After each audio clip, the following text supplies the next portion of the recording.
All right, we are live. Welcome everybody to another episode of Rings and Things. I am your host, Osid. You guys may know me from the Twitter sphere, Osid24. Joining me today, I have a special guest. I got my friend and going to be a friend of the show. He's going to be joining the show frequently, I hope, and I'll be joining his show frequently as well. We were just chopping up right before going live. I got my friend Ao, aka World of Ao, aka Lakers for Life. How you been, man? How you living? I'm doing well. See, I'm doing well, man. Pleasure to be on. I'm looking forward to our talk, but been good. Once we do this, getting packed up for summer league. I'll be out in Vegas checking out the games Awesome. tomorrow and Friday. So looking forward to that.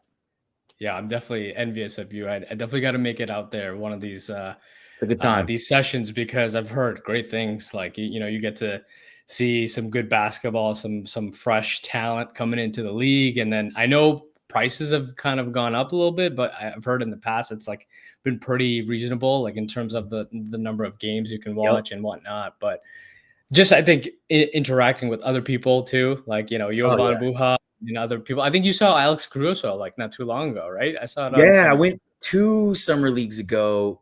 And we were at the Win and nothing but players down in the casino. And Alex Caruso's my guy. There's like 40, 50 players all around, but I'm like, you know what?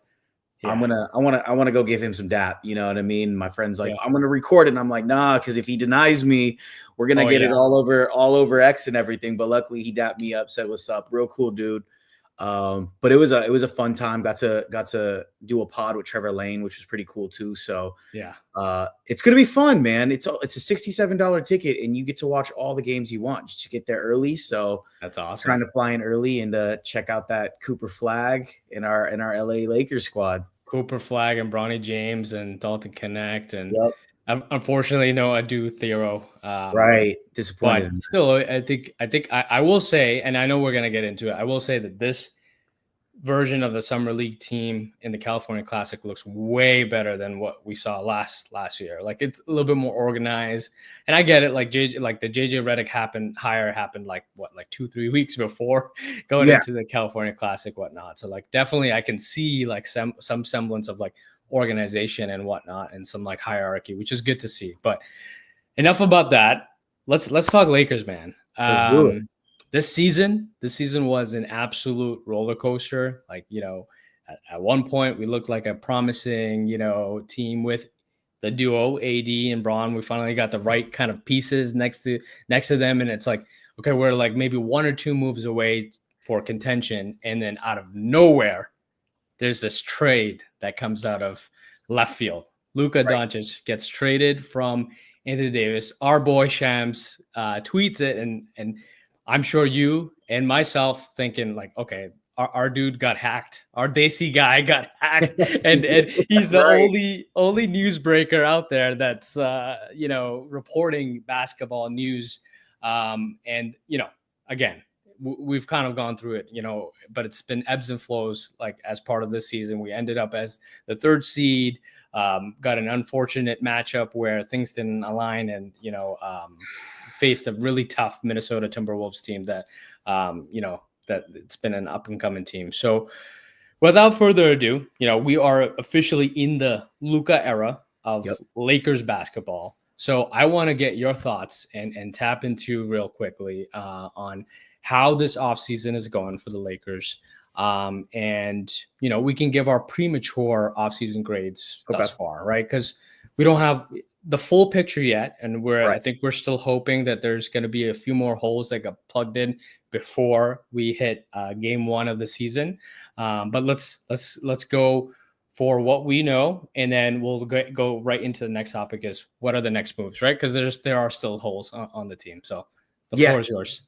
For sure. Daunting task for Rob Pelinka. Wouldn't want to be him right now with Yeah. the new owner kind of watching him like a hawk, I'm sure. But um off season, I think has been good. Like you said, we can't determine some grades, but I think Ayton fell into his lap.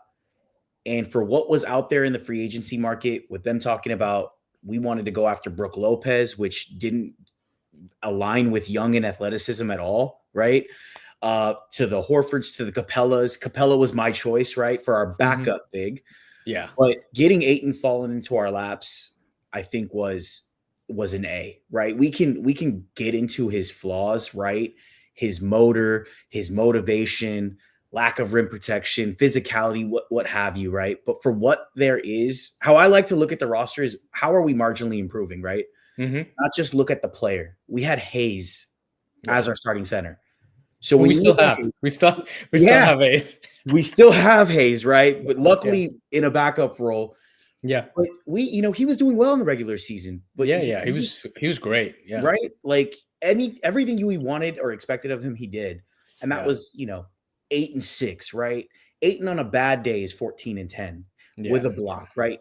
Mm-hmm. And Mm-hmm. I think the fact that we got him, I think there's a lot of synergy he's going to have with Luca. He can be a lob threat, and I think we over-index so much on lob threat, but he can shoot well within that short roll, that 15 feet within the basket, right?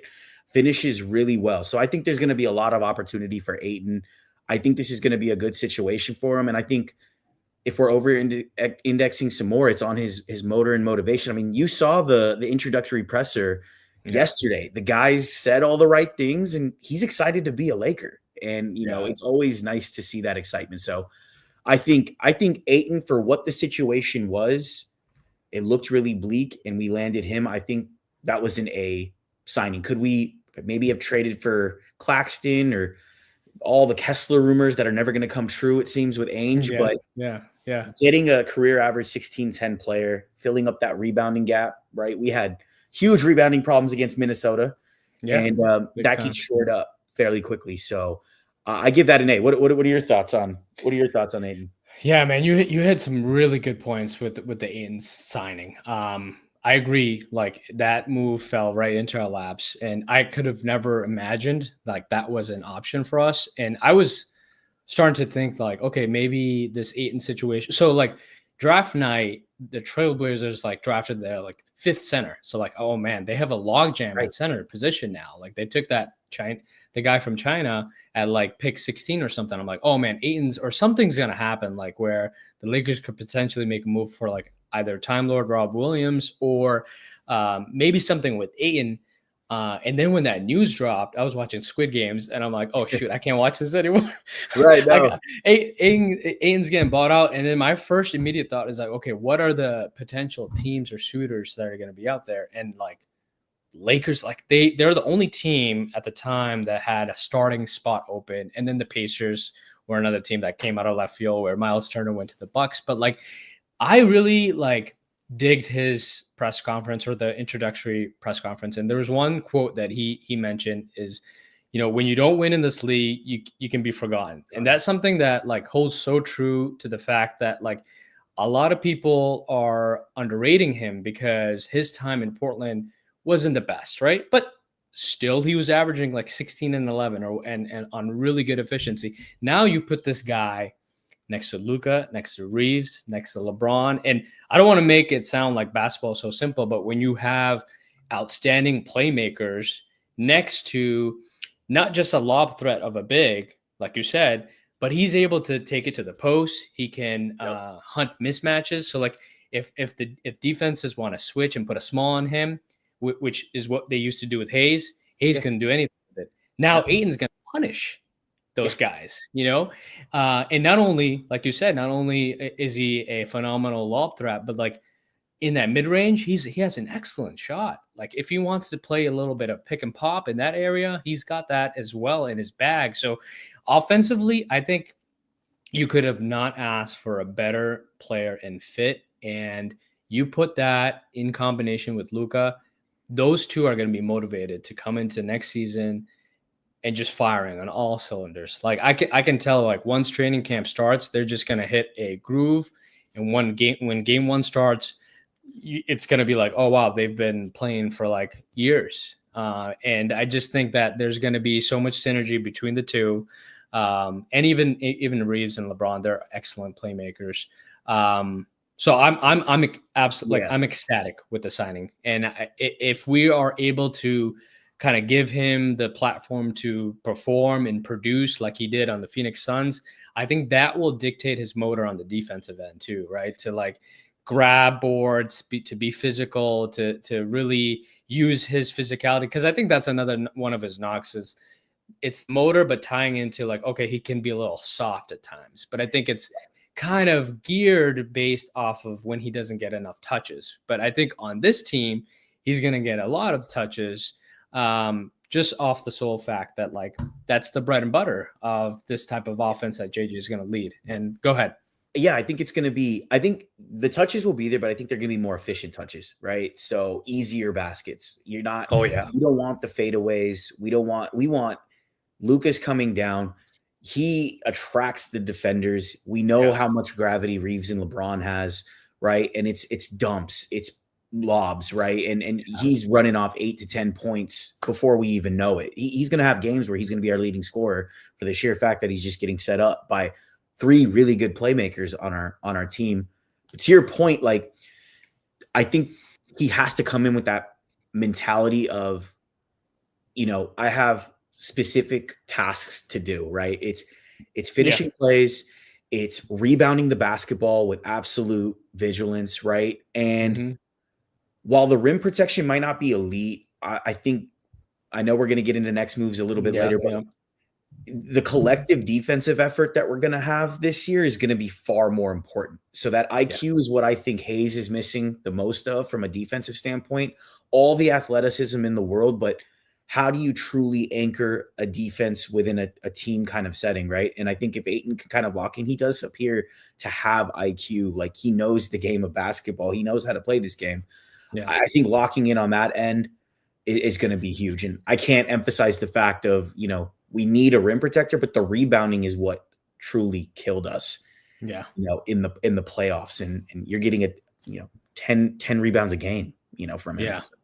Yeah, so I'm in agreement with the grade that you gave for Ayton. I definitely think it's an A. Like it's a home run. There's no, like, you got him at $8 million for the year. You split the MLE on it. Like there's no better choice than like he's no a building matter what block. anyone says.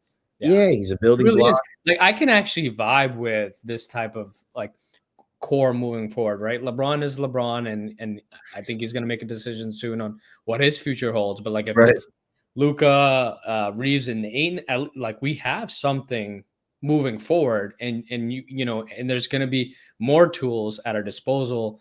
Whether from the draft compensation and salaries wise from the GM standpoint, but also hopefully when Mark Walter comes in, you get a little bit more kind of juice into the business and operations and whatnot, what have you. That is exciting as a Lakers fan to be.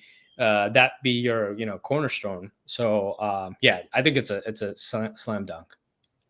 Yeah, no, for sure. Now I think the more difficult one we're gonna get to is LaRavia. Yeah, let me hear your thoughts. Yeah, no, I mean, we know he's Austin's boy. They share the same agent. Yeah. Trevor Lane had that interview with Keith Smith where they were in a car talking to the front office show with the camera, and Austin's right there. Austin's driving or something. I've had some boys that are Kings fans, big time Kings fans, and they raved about LaRavia. Like very underrated player, does the little things, good connector. Yeah, right. I heard that too. I'd say when he first got signed, I was confused. That was our first signing because we have so many holes on our team. And while it was like excitement, like, okay, he is a great player. We'll get into the strengths, but like, what did he solve? Right. We need a center, a backup center, and a wing defender. Right. But Jovan did a pod, and there's been a lot of just information about LaRavia. And I mean, he's a good shooter. He's not 3 levels like Rob said. He finishes at the rim at a decent clip, but he's a 3-point shooter. But I think the big piece here is he plays good basketball, and on defense, he does disrupt. He plays aggressively. He's got a huge frame. He's 6'7", 235. That's almost Rui's frame, right? So he's another forward on your roster that I think is going to bring a good feel for the game. I think he's going to vibe well with Reeves and Luka. And I think he's just going to come in and do his job at a high level. Right. And for me to grade this, I have to see how the rest of the roster kind of rounds out around him with that perimeter defender, because while he does disrupt, he's not known to be a POA. You're not going to throw him just on the best player on another team, right, and hope for a bunch of success. So I mean, I give it a B, right? I think it could go up. I think he's gonna outplay his contract, and I think he's gonna be 100%. someone the Lakers fans really like how we rock with Austin Reaves, right? I think he's gonna be that type of player. Mm-hmm. It's just we need a little bit more balance on that wing with the defender before we can give a definitive grade. But I think he's a great player. Yeah, you hit it like at the park with all those points. I think he's like a Swiss Army knife type player that he can fit any type of lineup combination, and he'll be able to make it work because of all the skills that he brings on both sides of the ball, right? And it's not that like, I'll start with the defensive tape on him. It's like the deflections and just the activity that he brings, like knowing that he's not the most athletic guy, he just uses his frame, his length, like really well. And he's just like always has a knack on the passing lanes. Like he grades out really well from the passing lane standpoint, and then also just getting his ball, like getting a hand on a ball or two, and staying in front of of like multitude of positional players on the other side, which is really valuable to have skill set wise. So I think he's going to definitely add value from the defense and offensive wise. Yeah, I don't agree. He's not a 3-level player because if you look at a shot chart, all he takes is threes or baskets at the rim, which is fine. Which is fine. We need a shooter, and I think he's going to be great off the bench. I think people are taking him as the replacement for DFS, right? And until we get that perimeter defender, we can't. I don't think it's apples to apples or 1-to-1. He might be redundant with the connect. I think he's a lot better than Dalton Connect. I know that's one of our topics, but I think now rounding out these two, right? The loss of DFS. What's been your take on it? Because I see both sides to this debate, right? I definitely wanted to get how his contract was structured. Yeah. So first of all, like the thing that like this stigma of DFS being our point of attack defender, it wasn't true because he at this point in his career and his age and what he was dealing with his ankle issues, he could not stay in front of players at all, right, like on the perimeter. The way Brooklyn was using him and the way the Lakers started to use him as well was at the 4-5. Exactly. But on a team with Luka, LeBron, Rui, like we already have a log jam of players that defend those types of positions. So like that was, I think, like a big kind of gap in the Minnesota series. Like if he is our typical wing defender player, we should be able to deploy him onto Ant and stop him. We couldn't do that because he doesn't, at this point in his career, he can't hang that way. I think in Houston, he has a great situation where like he can be used situationally and he's going to be impactful. And he still was impactful for the Lakers in the regular season. And the point of like addressing this POA type of situation, even our wing defense, like DFS wasn't our solution, but he was a solution with AD in the background, right? When you put AD and DFS together, now you got a problem that opposing teams had to deal with AD out of the picture and Max Christie, right? Because Max Christie was our point of attack defender. I miss that guy. I miss that guy, right? He was the guy that we would deploy on. JJ would deploy him on like the Trae Youngs, the Ants, the Jaws, like those types of guys. DFS was not on those guys, but DFS would be such a great, help positional defender alongside AD that was the vision. And I totally get what Rob sent out for that, trade. Now, post AD trade and Luka, things are in flux, right? And I totally agree with the decision of letting him go because now with Luka in the fold, I definitely see Jake LaRavia as like a Dalton replacement because you got him on a 2-year, $8 million per 6 million per contract with no team option or player option. So we have him for 2 years guaranteed, no issues there, right? And we don't have to worry about like, okay, is he going to opt in or whatever for next season? Because I totally see him outplaying his contract, and I think next season he's going to be such a valuable player to have in our rotation. So I think the problem still holds which is true from last offseason last season after we traded for Lucas, we need a POA guy and we need someone at the wing. Like that's still the case. And even had we kept DFS, we're still not addressing both of those concerns. And I know some people, like I think like Yossi and other folks like on the timeline have said that DFS is going to be such a loss, but like you got to look at it from a net perspective. And we were just talking, you're a revenue guy, right? If you look at it from kind of a bigger picture, we lost DFS, but now we're able to get someone of Ayton's caliber who is, satisfying another positional need that we really needed at center, which is Ayton.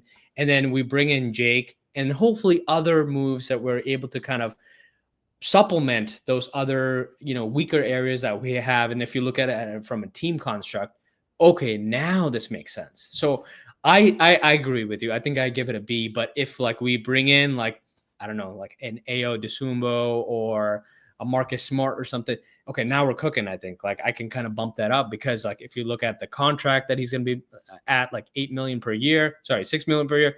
I keep thinking of 8 million because of Ayton, but I think that grade goes up because it's like, wow, that's such a good signing, and he's going to be so valuable. And I think what was really big in the playoffs, and I kind of mentioned in my last episode, is like the more guys you have, the better, right? Because like you never know like who can kind of get burned in a playoff setting, and if you have a deep team like OKC and the Pacers, they were like going 10, 11 deep, which is like unheard of in the playoffs, right? Yeah. Like if you get more guys that are dudes that can play basketball, that's better for you, right? And I think that's a step in the right direction with Jake.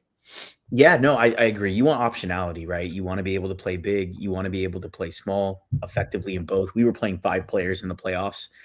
I think DFS was misused. I mean, he was that Swiss Army knife for us, but we were playing him all sorts out of position, too many minutes, right? I think, he did the little things, and DFS. He was one of my favorite players on the team. I was super excited when we got him, and he has that dog mentality, and I don't think we have that on the roster yet, but that I think goes a long way, and even helps when he's not a POA defender. He could still get into the mix. He's getting an effort if he's getting beat off the dribble. He's doing the little things, blocking shots, whatever it may be. But again, it's all about trade-offs, right? And I think that hole at the center position really, really hurt us. And when we optimize it now, when we see what LaRavia does, we'll hopefully be okay with the loss of DFS. I've heard he was kind of like not treated the best on the way out. Yeah, I heard that. There was I don't know if those rumors have been confirmed. I don't know what it is, but he dipped, and we opened up the the mid-level. You can't get attached to role players, right? So we hope we keep building out the roster, and we'll get into the next moves. The next moves is where the real work begins. I think that's going to be what's really interesting. Yeah. Well, I guess real quick, we could probably touch on Jackson Hayes. He's back. Third season. You're right. What are your thoughts on that? Dude, I think it was a handshake type of thing. Like, look, Ayton's coming. Mm-hmm. You do my guy a solid, right? That's at least the naive way I'm perceiving it. They share the same agents too, man. So. Exactly. So it's like you guys got Ayton. We made it happen. $8 million. Bring Hayes back. My reaction was, why? Like JJ Redick literally showed zero confidence in him in the playoffs, playing him 0 minutes, right? So just from a logic standpoint, why would you bring back someone, even in a backup role, that wasn't even playable in the playoffs, right? When you're trying to win a chip. Yeah. So my biggest thing was people are like, okay, I'm good with him as a backup, this and that. What if Ayton goes down? He's back to being our starter because your other center is Kleber right now, right? And he's a trade. So I think Hayes did an admirable job. A lot of respect for what he did in the season. He overachieved what I was expecting. I thought it was almost bloom. But we played well when he was the starting center. I think my biggest question with Hayes is I'm giving it a C. I don't necessarily like it. I think there's better. I wanted to get better backup options. Yeah. And I thought there was a chance. Horford's still out there for the BAE, right? Nick Richards, what have you. I think he brings athleticism, but the IQ's not there. He can't do anything but dunk. I mean, he's a lob threat. But my biggest question is with Hayes now. Okay, he's on the roster, right? what was the disconnect between the regular season and the playoffs, right? He had a role, he played his role, to the best of his ability. And I think there Mm-hmm. was still utility for him, especially when Gobert had that Shaq-like game, right? Like you really can't put Hayes out there for 2 minutes to go get a rebound. Yeah. What was the disconnect? And then how are we going to shore that up? What's the development going to look like with him? How are we going to Yeah. get his IQ up? Is it more film? He's not great in a team defense coverage, right? What's going to change? I guess is my biggest question with Hayes from last year to this year. Outside of he's a backup and not a starter, but he can still play minutes, right? I don't Yeah. know what your thoughts are on that.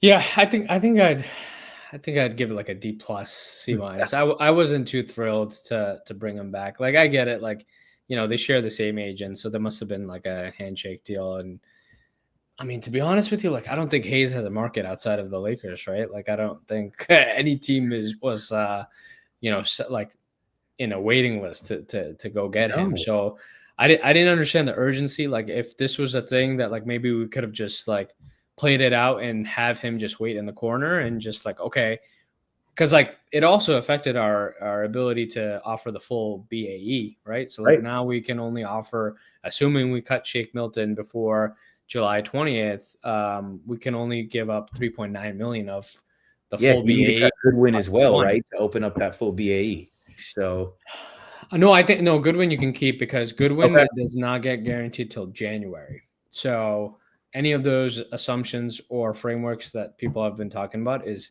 Goodwin would still be under contract okay, because he's not guaranteed till January. But I guess yeah, because he's not guaranteed, even if you cut him, it's not like he's not hitting your cap right now. So you would need to make a consolidation trade essentially to yeah, get that full 5.1, or you would not sign Hayes yet and then see yeah. whatever What money was you the had left rush? over and then just give it to him. You And know what I mean? give it to him at the end, right? We have Yeah. that non-bird little kicker he got. Yeah, Uh, exactly. And then maybe my grade is a little bit higher because I get it, like in the regular season, like to your point, like he was formidable, right? And I think the unfortunate thing is like had we had faced like any other team, I think he would show some like a semblance of utility in the playoffs.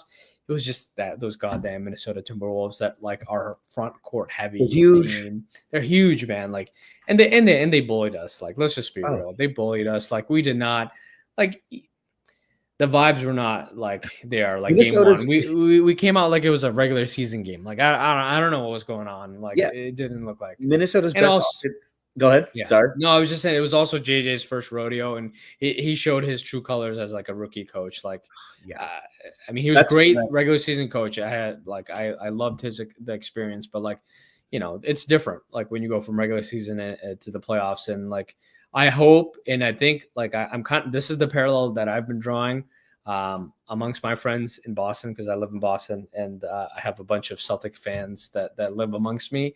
But Joe Mazzulla's first season as a rookie head coach, he himself ran into like a lot of like kind of those stopgap issues as a first time coach going through like adjustments and just being late to it and just being like kind of headstrong on certain decisions and whatnot and right. not being open to it. But I think he definitely adapted in the off season. So I'm hoping, and JJ and Joe, like ironically, are like really good friends too. Yeah, they're psychos, right? They're psychos. So I'm hoping next season we get a better vision and picture to all of it. Yeah, I mean, I'm hoping. I thought Hayes would be our third center, right? There's still hope Yeah. we can pull it back up after our win, but Yeah. to Yeah. me, that could also signal that the center market just was not there in terms of trades. And Rob was like, okay, we're just going to bring him back and see what we can get out of Kleber. But I don't want to believe that just yet. But as a third, if he's slotted in as our third center, it's great. We'll put Yeah. whatever. Again, Yeah. we can slide that grade up, right? So Yeah. I think those two last signings, we kind of touched upon our next topic, right, which is related to our next move. So I'm gonna give you the floor here and just kind of drop a line on like what our needs are from a Lakers perspective to contend and to improve this roster, and then you can start dropping names, and I can also drop names too, and like what we think would be able to fill those holes. for the Yeah. team. This is the move right here for Rob Pelinka. Like, I think his tenure as the Lakers GM, VP of basketball operations is going to ride on this move. All right, you had Ayton fall into your lap. You signed him. I'm not even going to say it's luck. Great job. Cool. Yeah. Yeah. But this is a huge hole, especially with the loss of DFS, like we talked about, right? So, I mean, you've seen on the TO a lot of conjecture around Wiggins, who I think is actually a perfect wing for us. When we talk about, again, what our roster looks like and what is he when he what's the value we get when he's added to fill that void, right? It's a huge gap. My biggest thing is I don't think the first round pick should be involved in that deal. I did a post on that. Like, I feel like it's zero discussion for the first round pick. He's got 2 years on his deal.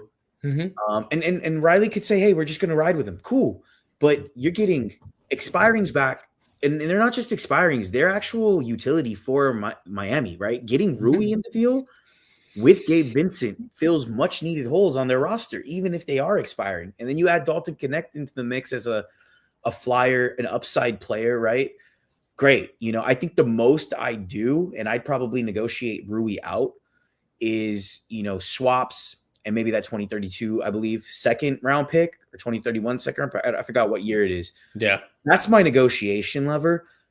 If you swap Rui in that deal, who becomes your backup for at that point, right? To spell LeBron, who's LeBron's insurance when he's down and out? You never know what can happen, right? So swapping that 1-to-1 makes it tough. My stance on the next move with the wing is I'd like to keep Rui and slot him in as a backup for a scoring punch off the bench. And I know that makes a deal a lot more complicated, right? But that's kind of like the ideal scenario I'd like to go for. So Wiggins is there. Will I entertain, you know, putting Rui into that package if the Heat want? Sure, because I think he fills a huge void in that starting lineup where there's no defense. He's a good scorer still. He scores in different ways.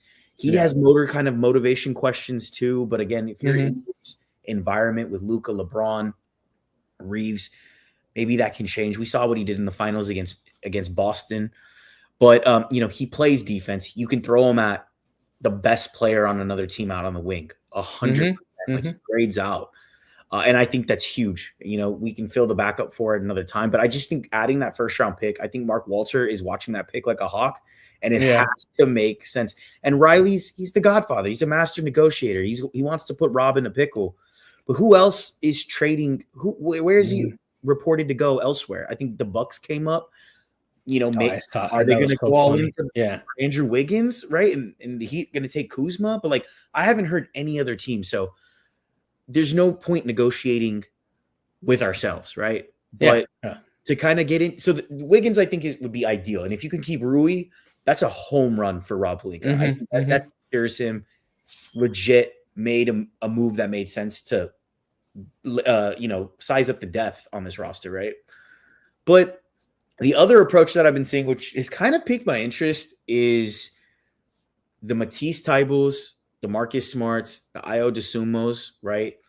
They're not premier players by any means, but they have good value, and you're pulling multiple players now in a deal versus just the Hail Mary for one player in Wiggins, and now you have to kind of backfill for you know, Rui if he were to go in that trade. I personally, I've been trying to find more footage on Matisse Thybulle.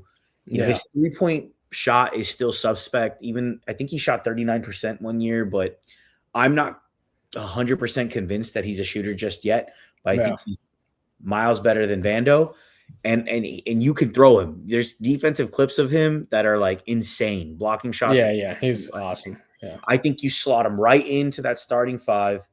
And let's go. Luka's kind of that point forward. Austin Reaves and Tybal will share that backcourt. And then, you know, I'm hoping, you know, Smart gets that buyout on the Wizards and we pull him in quickly. I think, you know, his shooting's not there either, but he's a pit bull on defense. He can defend bigger than his size. It's not like that Patrick Beverly scenario. We kind of had that debate on the timeline where Rob was like, he's going to be our wing stopper. And it's like, that didn't happen at all, right? I have confidence in Smart. I know he's a bit washed now. I don't know if he's like the DPOY year, but if he's coming off the bench and his one job is go balls out and go defend, right? I'll take that, right? And then Io is someone with a good contract that I think you can maybe get Chicago to move on him. But I think with that secondary package, you're able to now build with what we currently have on the roster, right? We talked about how the Pacers and OKC had a 10 deep roster. You got to build that out with pieces, right? So there's the all in with Wiggins, and you still got holes versus you add a couple wings. There's variation to them, but now you have multiple pieces that you add to DeAndre Ayton, LaRavia, which I think, that's enticing too. Will we be an automatic contender? Probably not. But if those pieces can gel, you're right there with the top four. If that defense, is what it is with the Tybals, the Desumos, and Smarts. But I went on my spiel. I don't know what your thoughts are. Yeah, no, that was great. I mean, I think to put a bow on that last point too is that like you effectively take out like 2 or 3 unplayable players on your current roster, and you bring in, although they may not have all the skill sets that you're looking for in like a one-stop solution, they bring in like a variety of kind of skill sets that together, and you can plug and play them as you see fit. And they're all playable, which is like the main point, right? Like the more playable guys you can bring in, I think that's probably the biggest takeaway I took from this past playoffs. Like the more playable guys you have, even if they have varying like skill sets, you never know when a particular player can have like a big game, like a Benedict Mathurin swings a game Ben in the Shepherd series, out there, or right? Ben Shepherd, exactly, Like or that even was Thomas Bryant had like a big game Thomas Bryant. in the playoffs. OKC had played. They had Andrew Wiggins, right? Or not Andrew Wiggins. Aaron Wiggins. Aaron Wiggins, right? Yeah, and our boy Caruso doing his thing. But like that optionality intrigues me with it. And with an offense so potent in that starting lineup between Reeves, Luka, LeBron, and now Ayton, I think Tybal fits in seamlessly. And if he can hit that corner three or wherever he hits the three from, that's huge. That's huge. Yeah. And you're getting the defense on the other end. And yeah, Austin Reaves doesn't have to guard their best perimeter player now. Yep. You can put a Tybal on it, and now Austin's a little more secondary. Luka moves to more of a forward, which is more of his natural position. You can hide him a bit more, right? You have your center. So, I'm liking the optionality if we can pull it off. If this is even tangible, right? It's all rumors and conjecture, and I know everyone's kind of like on the reporters of y'all don't know anything, and I'm like, yo, give them a break. They're just reporting news. Like that's all they're doing, what they're hearing. Like there's millions of trades out there, but how many actually come to fruition, right? So exactly. The optionality route is intriguing to me. Wiggins would be my ideal fit. Like that's a home run if you can keep Rui. Even if you don't keep Rui, you could probably shore up that bench, but I think that starting lineup would be ready. Yeah. So if we go down your list, right? I think like if I'm getting Wiggins, I'm okay with giving up Roy. The main reason why in any of these frameworks is if I'm giving up a starter, I need a starter back. Right. Wiggins is a starter level player for all the reasons that you mentioned, right? He's a wing player.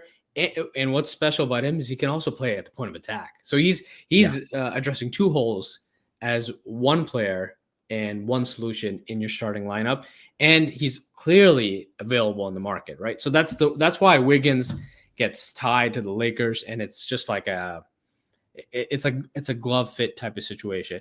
Now Pat Riley is on some good shit because the asking price for it is ridiculous. Like no way am I giving up a first round pick. Seems like it's pretty well sourced and reported out there that the Lakers are, which is good. Like they're not like willing to give up that first round pick. And these are one of those times where I'm in alignment with them. Like oftentimes I'm like, okay, you got to go. You got to like, make moves. You got to take risks, but this is not a time where you like just give up a 2031 first rounder for a player who's on 2 years, right? And he's not an expiring, and he's on the old, like the other side of his prime kind of, right? So like, this is not a situation like now if we're talking like Herb Jones or something like like someone younger. Okay. I get it. Like that type of situation makes sense. So Wiggins is like, no matter the price, like I think you laid out like 2 great frameworks that you can kind of, there's like a non-Rui package. Like if you could do that, that's awesome. Cause like now you have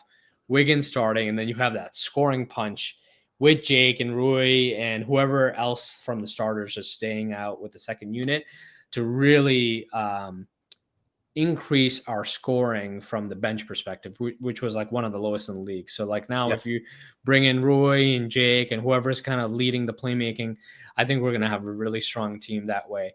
Now, if you have to give up Roy, not a big deal, right? Because you're going to be able to use some of those other salaries that isn't in that framework to go get some other needs, right? Like it could be a backup center, like maybe you go get Goga Bitadze. It could be that I think I saw a trade with Aya DeSumo plus Jalen Carter. So you're kind of getting a backup center who's a stretch big, who's a little bouncy, and then Ayo at who I really love. Like he's athletic, he's got that point of attack, he's got a dog in him. Like he can like hustle and play balls to the wall. And then if you can kind of do some consolidation in some of these trades where like you open or clear roster spots.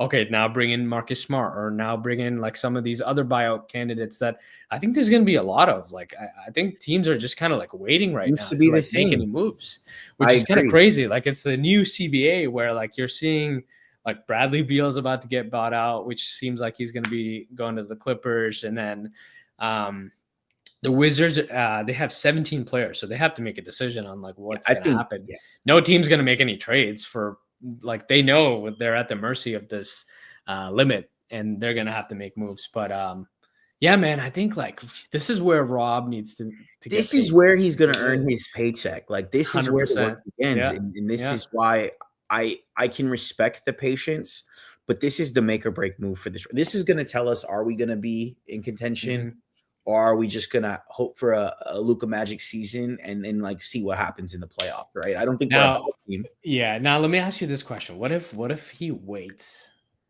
towards the deadline? No, dude. So I'm all for patience, but we cannot go into training camp without that hole filled in, whether it be with the optionality. I mean, I was even okay with D'Anthony Melton, and I'm afraid he's going to go to the Warriors. I think I thought he was a lock to the Lakers, man. Me too. And I think why is he's he going back to the team that just traded him after he got injured? I'm shocked by that. D'Anthony Melton is that's a solid player, and even with the ACL injury, I think he's a huge upgrade. He's only 27. He's just only 27. He can actually shoot the rock. Gabe, we were hoping can shoot the rock because of his playoff performance. D'Anthony Melton can actually shoot, and he can disrupt. Like he averages over a steal a game, and again, it's not steals aren't a big indicator of are you a good POA defender or not, right? But he can disrupt lanes. He could get you buckets. And yeah, I think he's a solid vet. So that was going to be someone that I think could kind of short things up. But outside of that, in free agency market, it's like Gary Payton Jr., right? Which could be I'm not completely opposed to. Yeah.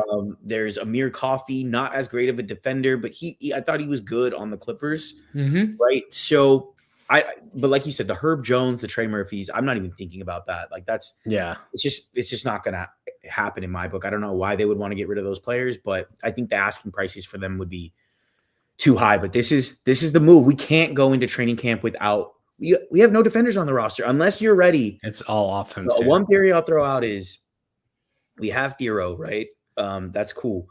But if we don't have any wing defenders, we have to mentally be ready. And I might get flack for this, but to start Vando. And I get the spacing is going to be weird with Ayton, but homeboy better be working on his corner threes, which he shot from corner threes, not on a great volume, but like maybe with the healthy training camp and just overall summer for him, he could get his touch and feel back. We know his offense is abysmal in the paint. Yeah, but that's the guy you're going to have to slot at the three. What other defenders do you have really on the roster like that, right? So I don't know if I'm ready for that, but that's kind of what it's going to come to. And I think that's Rob's head at that point, if that's where we end up.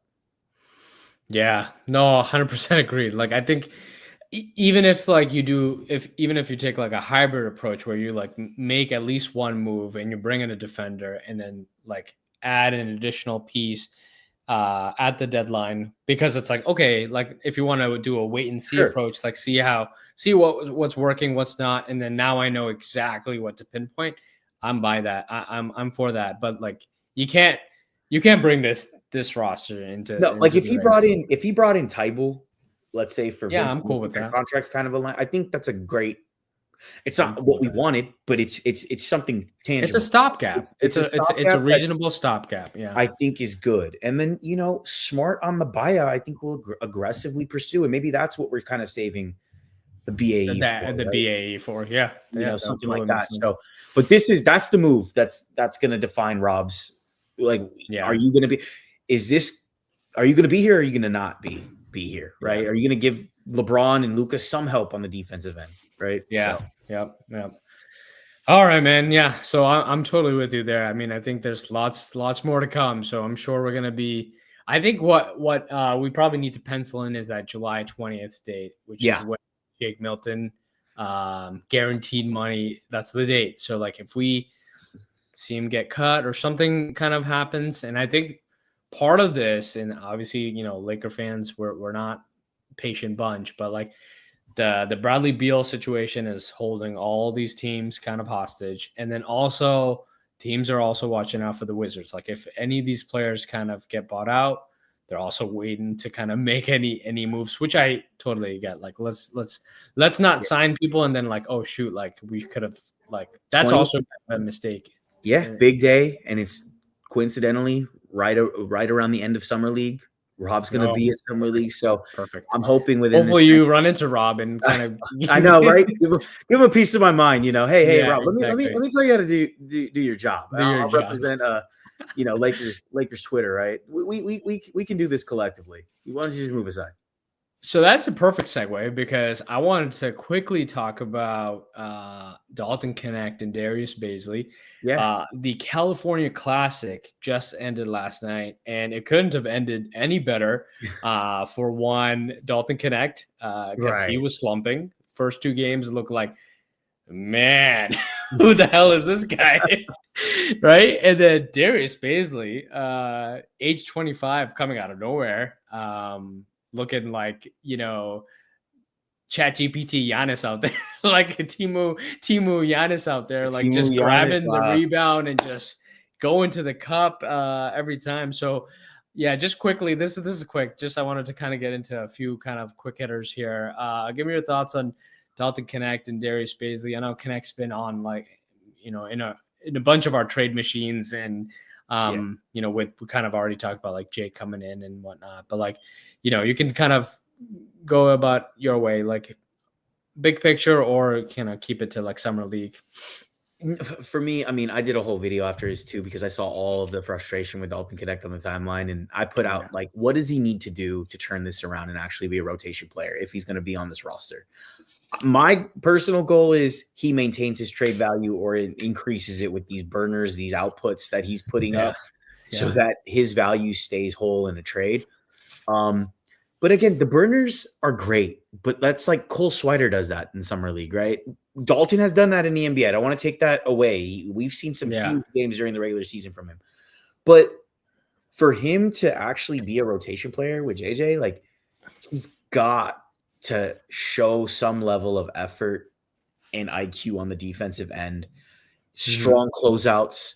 I mentioned a high rebounding count with his athleticism and length. If you get beat off the dribble, recover. Being alert and helping. There was a play in the last game where his head was completely turned around as a player on the other side drove by him.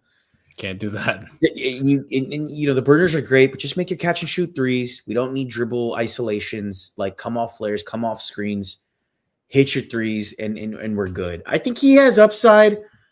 I think he does. It's just his is a mental game. Like, dude, do you want to commit to this side of the ball? Because he has the length and athleticism to be an average defender in this league. I disagree that he can't be a decent defender. So if he stays on the roster, he needs to do those things, and I think he's capable. He just needs to get out of his own head. But I want him to maintain that trade value. Darius Baisley, he's interesting. I threw out a scenario like if we were to lose Rui, is this your backup four? Hyper athletic, I've seen people like, he has no role in the NBA. I mean, the guy was in OKC his second year, averaging 14 points per game. And I get it. Different role, different time. He got a lot more minutes, probably a lot more coverage, but the guy's been in the league for 5 years, right? So he's got some experience. I want him to get a contract. I think he showed out in the California Classic. His length, his rebounding, his shot blocking, I think all can translate. He can't really do what he did in the California Classic on the offensive end where he's off the dribble, spin Yeah, moves, yeah. like Julius Randle light. But I hope he gets a contract. I hope he gets a contract somewhere. I'm excited. I hope he takes the Cooper Flag defensive matchup against Dallas. Like, dude, That'd be earn your great. stripes Yeah. right there. Yeah. So I got 2 questions for you. One, who would you say he's better than on our current roster, Darius Bazley, if anyone on the Lakers roster? Oh, I mean, let's go down the 60%. At this point, I think he's an NBA player. He's better than Bronny James right now, right? Yeah. Hero's not proven just yet, right? Yeah. Could he be at the level of Hayes? Yes, and that's our backup center, right? Yeah. I think it depends on what level of Vando we get, right? Is he going to be slotted at the perimeter? But if Vando's playing that small ball 5, you could go Bays too, because that's not Vando's position, right? And Bazley seems like he can finish much better than And he can actually Hayes. finish in the lane. So I mean, that's almost 33% of our roster, right? Did you say Maxey? I think he's better than Maxey right now. Yeah, I think okay. Yeah, I totally forgot about that. Maxey's he's unplayable. Yeah, because Maxey is like, I'd be shocked if he's back on the roster for coming into training camp. But you never know. They value his stretch capability. I don't know if it's propaganda to I thought it was propaganda. Get him in a trade, get him in a trade and sell someone on it. I mean, I just don't think he's going to be that same player after that injury. Even though he has the experience with Luka, we saw that buzzer beater he dropped against us. I think it was a couple years ago, on AD. But he can stretch. But Bays has. It's him. He's interesting, man. I mean, I think he's got Would you cut Goodwin for him? What was that? Would you cut Goodwin for him? If we got the Tybals and the Smarts, then say 100%, right?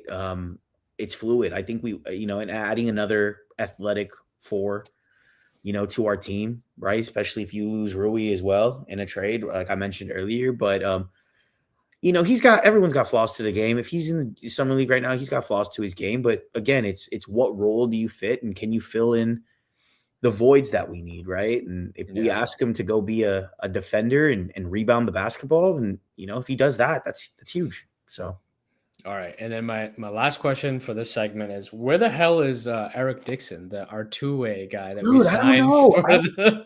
I hope I see him tomorrow at the game, because there's been. Please let us know where the hell he is, because I've heard nothing but no injury report. His status. Yeah. I don't know.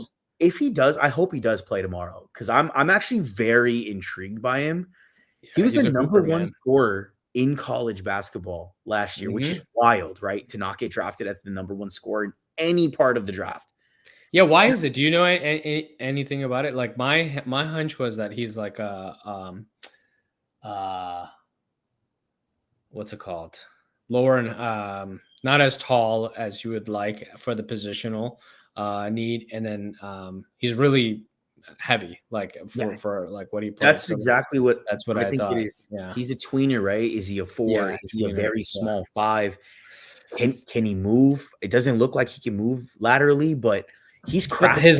But his highlights, like he's like, I don't know, he's crafty, like you said. It kind of reminds me of like Zebo from back in the day. Zebo was obviously bigger, but like he's got the footwork down, like and how to score. Yeah, he was giving Derek Queen work, and Derek Queen went like Pelicans traded their future picks. They mortgaged their future, which is like nothing. Yeah, I think the dude's a bucket, and I think he has to fit in the right system. Yeah, around him, but I hope he plays. I hope he's okay. I think summer league is perfect for him. Like, he's gonna that type of game. He could probably cook Cooper. He could probably cook Cooper Flag. Honestly, I mean, he comes from a big program too, so I was very intrigued. I wanted to see that. Like, I wanted to see that. I kept looking. I'm like, is he out there? Like, I don't know. But okay, that was my last part of it, and then this hit the timeline today. Interesting timeline, interesting timing, right? I feel like every article or hit piece or something, like they're just looking for clickbait and just fan reaction, because Lakers Nation is huge, whether it's positive or negative. So the report comes out that Jeannie Buss is going to be serving, and this was part of the agreement, as the acting governor for the Lakers for the next 5 years. Right, that was the number. 5. And dude, the timeline went crazy. Like, Yeah, right. So we know the well, sale is going to be final like later this year. And, it takes time. Like, this is like, if you think about it from a business standpoint, whenever you have like a merger acquisition or just an acquisition, shit takes time. Like, you gotta like work out the paperwork, the financials, the legals, like everything. It just takes a lot of time, which is par for the course. So like people should not be freaking out. Like, why is it taking this long? Why is it like, no, this is just how business works, right? So that's number one. Number two, do people really think Mark Walter cares or wants to be sitting in these board of governor meetings, or just like cares about like these little details related to what other team representatives are discussing? That's like way beneath him. I'm sorry to kind of like speak like in those terms, but like what he is caring for is just winning at the end of the day and being yeah, successful in that standpoint and being able to expand and grow, because he's a business minded individual. big He time. has taken the Dodgers and completely like just did a Completely. 180 on that front, and I expect him to start doing that as soon as like the sale goes final, Yeah, in ways that like we may not even be privy to, right? Like, you never know like how many departments are present in a basketball like run organization, but like, adding more resources to the analytics department, adding a pro scouting department, adding these resources that have never been there, because obviously we know that Jeannie and the Bus family, they spend on stars, they spend on superstars, but that's all they do, right? I Outside mean, of this that, this is how they make. Yeah, they that's make their how they've been income. operating. Yep. Exactly. They make their income through the TV deals, right? Like that's their Hmm. revenue stream. Like they don't have Hmm. anything else. Every other owner in the NBA have other things in their portfolio They where own the damn arena, right? They're exactly. renting it right now. Just So they're renting, right? And so okay. I did a little hitter on this as well too, because I was just like, okay. okay, the Let's five get it. years again, like you said, his clickbait. This doesn't mean anything. And like you said, Mark Walter, a guy of that stature, I encourage everyone, go look him up and see what he's done outside of even sports, first of all. Yeah, yeah. And then so that's already ridiculous, right? The dude is savvy. He's a great mind. And now you need a sports example, no better than across the freeway with the Dodgers, right? And it's ridiculous. They're the top franchise. Players want to go there because he did put all of that cash injection in there to get those things that you mentioned, right? Pro scouting department is off the chain. Hmm. Internally in the NBA, externally college, Europe, whatever it may Europe. be, right? Yep. Yep. Internationally, an analytics department, a medical staff, investing in the arena, investing in the training centers, right? All that's going to come. And like you said, Jeannie, I feel like is a good face for the She's a great face. team. Yeah. Like Yeah. And why wouldn't we want someone from the Bus family to exactly. represent? Because when the late Dr. Bus came in and took over the Lakers, like I'm sure a lot of the folks and you and myself have watched the HBO Winning Time or read the books and Yeah. that stuff. Like there's history. There's like this lore of Bus family is kind of like equivalent to Showtime Lakers basketball. So like it's actually a good thing that she still wants to be part of that naming convention. Yeah, and she's got great relationships around the league. She's been a part of the Lakers her whole life, right? Hmm. And she's great from a branding marketing perspective, right? That's what she needs to focus on. I think where people may get the disconnect is like, is she gonna what does governor even mean? It's a role, right? Like you can Yeah. put any type of responsibility to that title. It's a figurehead for the organization. While Mark Walter and team is a ghost behind the scenes, dumping cash, making sure we're using our assets correctly, right? Jeannie's just going to be the spokesperson. That's what we want. And people have that disconnect to my point of, does that mean basketball decisions too? This dude got the he cleared out the front office of the Dodgers in like 2 years, right? And I think he's going to do the exact same. Rob has a governing body now. All of the work that's happening this summer is literally a test for 100%. Yeah. does he have longevity? And best believe there's going to be no more Rambi in this brain trust for basketball. No way. Yeah. Yeah. Rob is going to have a counterpart at some point. I can totally see someone coming in. He may stay in that VP role, maybe turn into a consultant, but like these You know front how it is. offices are very They use those flashy business terms or like role names and just change you know things what they are around. in the corporate world. You know when you're about to get moved out. And Yeah. and again, if Rob hits those home runs that we talked about with the wing and fills out this roster, maybe we do have the confidence that okay, when he can rock, he does his thing. And maybe he just needs more support, more scouting that to give him more intel. But regardless, Jeannie, and this is my opinion, that 5 years is arbitrary. She'll be a figurehead, but the basketball moves are going to be done in a dungeon with Mark Walter and his team, and they are going to be trickling down that information to the Genies, to the Robs, whoever's still there. And if they're not performing, if Rob's not performing, there's no way he's going to put a bad product, especially with Luka here. He's not putting a bad product out there. No way. I mean, yeah. We may not win a chip, but it's going to be a product where you're going, hey, yes, we have a chance. We have a shot. We're a contender. So I think it's overblown. Like this should be a very exciting time. I was at the gym when the news dropped and I was like, holy shit. Oh yeah. It finally happened. Finally. Yeah. I thought it would happen way later in life, but like me too. For it to happen like now, like you can't like if you sit and just think for a little bit, like you can't not think this is not a strategic move, right? Like Right.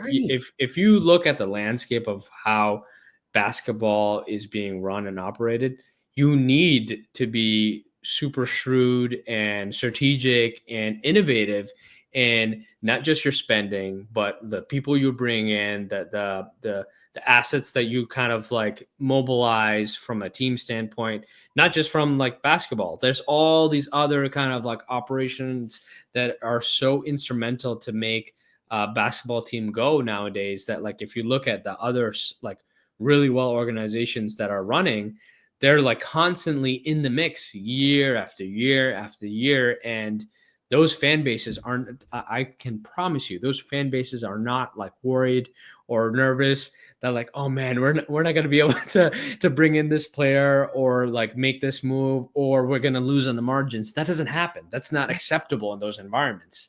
That's, I think, what Mark Walters is going to bring is that like there's going to be an expectation that you need to meet that expectation to be like, 10 out of 10 essentially. And I'll let you go because I know you had a thought right there. I think to your point, I wanted to build off that is just think Ballmer and how he's run the Clipper organization. They haven't had success, right? But this is going to be at a greater magnitude with the brand that is that much more prevalent across the world. But the Clippers have been competitive. Granted, injuries, they've put a product out there, right? If Kawhi didn't know that, they've pivoted after the Paul George move.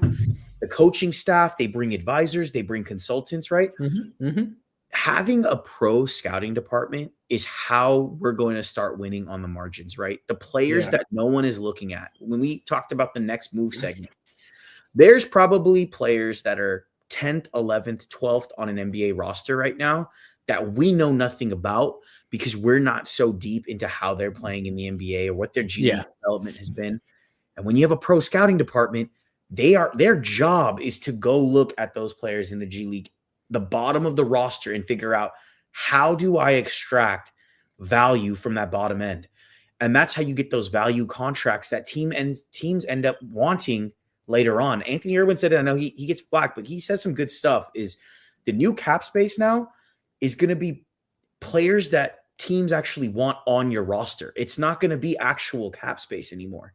And to find those marginal players like how Indy pulled Naismith or Ben Shepherd or the bench that OKC has, right? You need players. You need scouts that are looking at teams, following a player's trajectory year after year to go, hey, we're going to go pull the trigger on that. And people are going to be like, who is this? Why did we do that? But the value is going to get extracted. And now you build that deeper team that goes into your bottom five, right? Like where you're actually developing players in your bottom five of your roster that actually can stand in on a roll. Yeah, and I think like I'm sure Rob will get a fair shake, right? Like with the infused amount of resources, because I Yeah, mean they're operating in a lean standpoint, right? Like when exactly. you get that cash flow addition and supplemented to it, who knows how good Rob can actually be? Because like if he's being told in his ear by like XYZ that these are the players that we should target for these strengths and these weaknesses.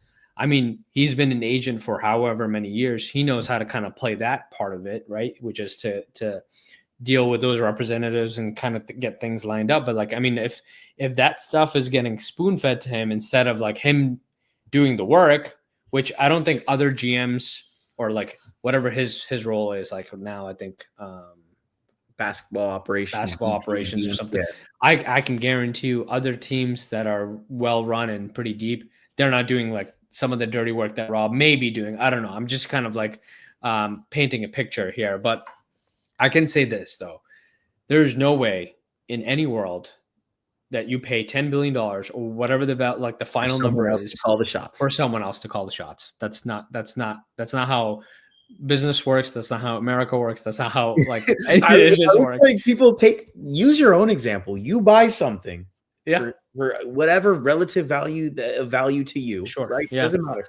You buy something, you're saying, I'm gonna let the owner that I bought this from continue to manage, whether it be a car, whatever it is, a small business, right? I'm gonna let you do the work, and I'm just gonna sit back and not do anything. When you're known to be the person that can transform whatever entity or value that you're buying, right?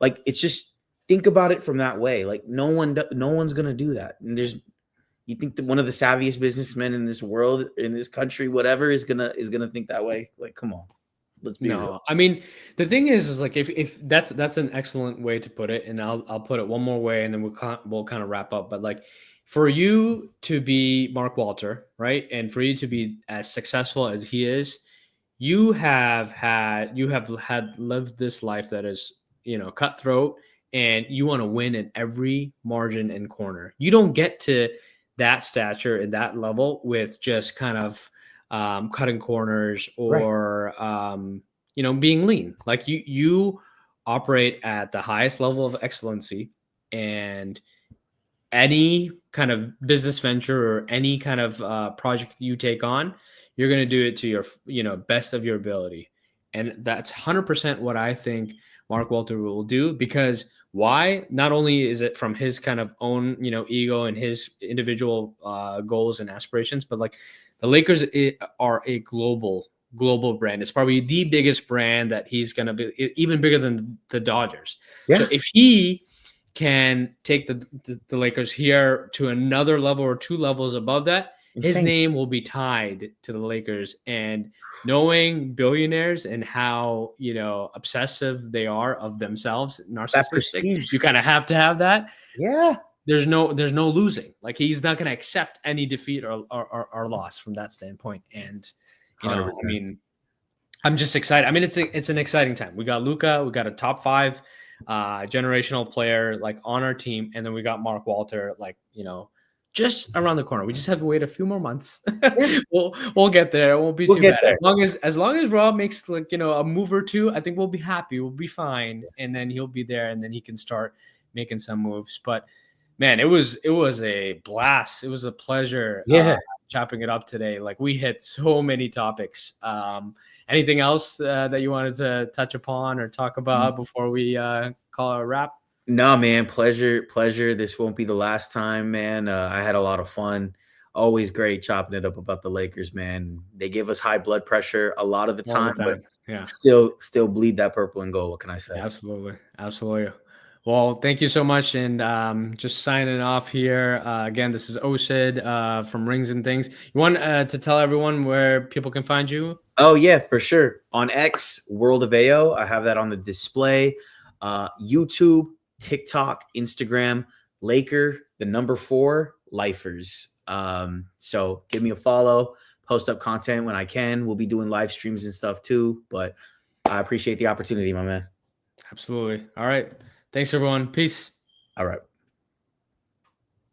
Let me end the stream here.